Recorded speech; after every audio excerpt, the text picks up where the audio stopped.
सिंगार भी थी वियो आहे, हर शइ थी वई आहे। हिकिड़ी हिनखे माम चइबो आहे। नहीं हीअ जेको शहर हूंदो इहा माम आहे। माम ईअं आहे त हीअ शइ लिकाए तव्हांखे मां शहर ठाहे ॾिनो, तव्हां शहर ते वरी मूंखे ॿुधायो त इहा शइ इहा ई आहे।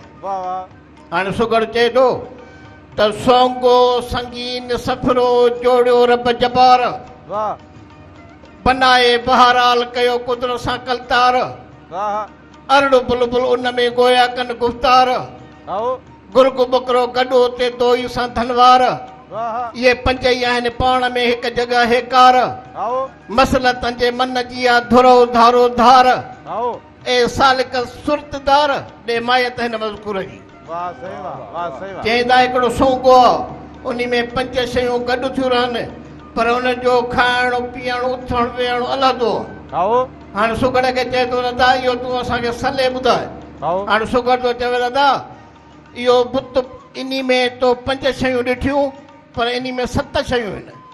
सुगड़ जवाब वारो थो चवेसि त इहो बुत बंदे जो बनियो आहे सोंगे जे सिफ़त, अरड़ो नफ़्स उन में बुलबुल ज़बाना, गुरगु शैतान शूमती अथ बकुरो ईमाना, अकुल धराड़ उन में आहे धुर्स धरा, चए चङियूं ॻाल्हियूं करे मनो मठाया, छो इश्क अणाओ आकरो अथ ज़ोराए तो ज़बरास जो केर शीअं कुणा खले ॿिया सभु मिड़ई मुहताज आहियो।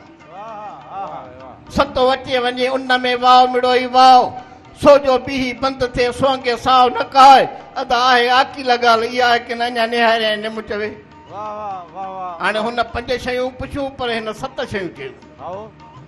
सिफ़त करियां थो सोने जी सारायां सुभान खे जो मालिक आहे मुल्कनि ने, हादी हिदायत लाया मुको महबूबनि ने, कयां किसो औरतुनि जो थो सारे सो सभिनि ने, भरम भरियूं औरतूं अञा बि आहिनि ने, उथी असुर वेल जो कलमो पाक पढ़नि ने, फर्ज़ निमाज़ सां फैज़ भरियूं पई नातो निभाइनि ने, घर बुहारे अंगणो जारे पोसींद सुर मोकनि ने, सांझण वेल सगोरियूं ज़िक्र ज़ाती करनि।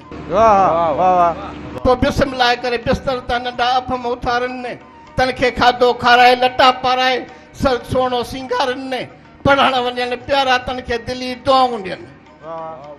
पोइ पंहिंजे सॼण साथी जी सुतत सार लहनि ने, ख़ासि ख़िदमत तन जी भाग भरियूं कनि ने, वञी पोइ प्यारा रोज़ीअ साण लॻनि, सुरत भरियूं सूरमियूं पयूं नातो निभाइनि ने, अमानत मुड़सनि जी सां साफ़ सलामत रखनि ने, घरां निकिरनि की न की बिना कम कारनि ने, आवाज़ तंहिंजे अंदर जा ॿाहिरि की न ॿुधनि ने, आवाज़ तंहिंजे अंदर जा ॿाहिरि की न ॿुधनि ने, पंहिंजा पेका सहुरा सभई सराह कनि ने, लखे खूबियूं जन में सदा सुख वसनि ने, कादर पंहिंजे कर्मनि सां कंदुनि यका वड़ याकूब।